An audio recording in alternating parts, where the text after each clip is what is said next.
All right, let's jump right in. If you're getting ready for the UPSC, you already know the deal. What's happening in the world today is exactly what you'll be tested on tomorrow. So let's break down the big headlines for March 15th, 2026, and get you the insights you really need.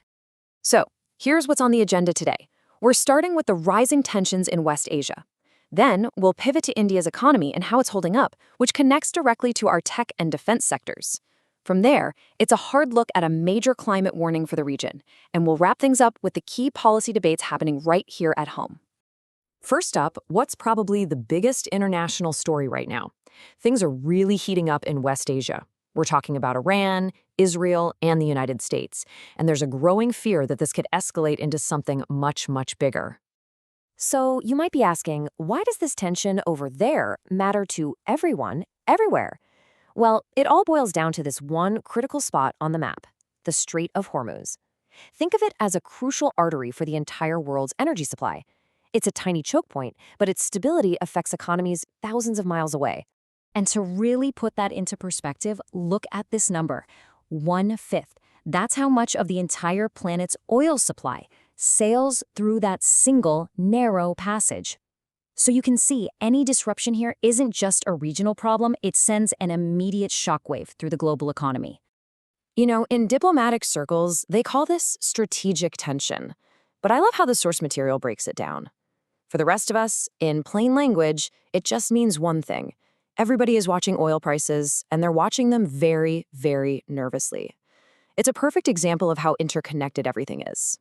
Okay, so keeping that global uncertainty in mind, let's switch gears and look at our second topic, India's economy. Because despite all that's going on, it's actually showing some incredible strength. This slide really tells the whole story, doesn't it? It's like a tale of two opposing forces. On one side, you have these big global headwinds we just talked about, things like rising energy prices, but on the other, you have these powerful engines pushing India's economy forward from within.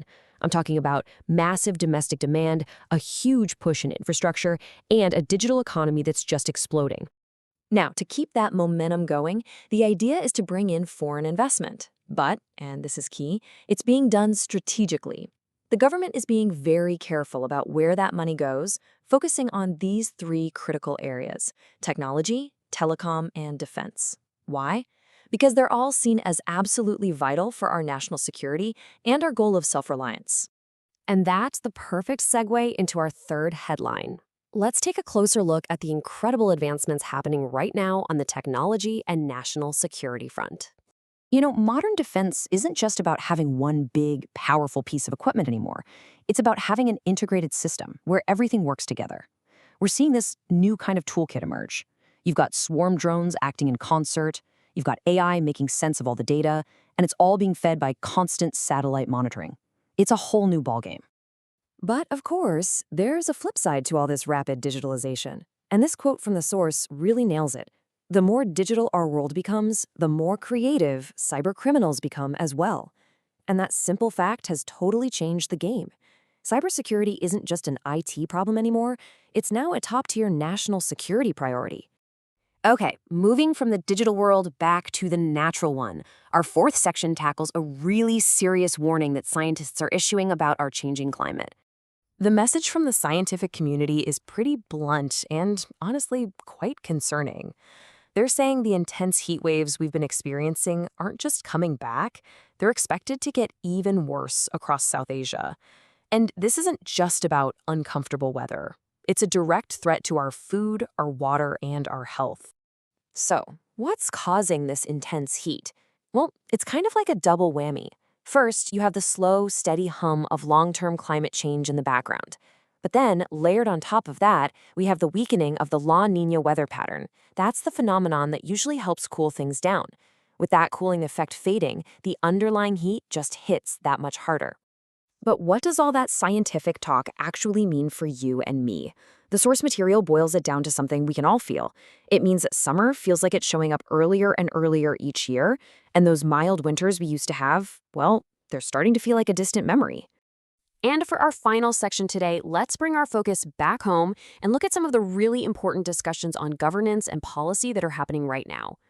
So, on the domestic front, there are a few really big debates that are shaping the national conversation. We're talking about everything from the future of education policy and the strength of our constitutional institutions, all the way to the direction of our economy. Each one of these is a major arena where different ideas about India's future are being hashed out. And it's really important to remember that while all those high-level debates are going on, there's also critical work happening on the ground. You have government agencies and civil society groups all pushing hard on initiatives for things like digital literacy, environmental sustainability, and making sure that development truly includes everyone. So let's wrap this all up. If you're going to remember 3 things from today for your prep, make it these. First, geopolitics. The tension in West Asia is a direct threat to the world's oil supply. Got it. Second, economy. India's internal strengths are turning it into a really resilient engine for global growth. And third, environment. Climate change isn't some far-off problem anymore. It's here and it's getting worse. And that's our briefing. You know, the UPSC exam isn't just about knowing what happened, it's about understanding why it matters. It's about connecting the dots. How does a naval issue in the Strait of Hormuz impact a farmer in Punjab? How does a policy on AI in defense connect to digital literacy in a village? Making those connections, that's the key. Thanks for joining me, and as always, keep thinking.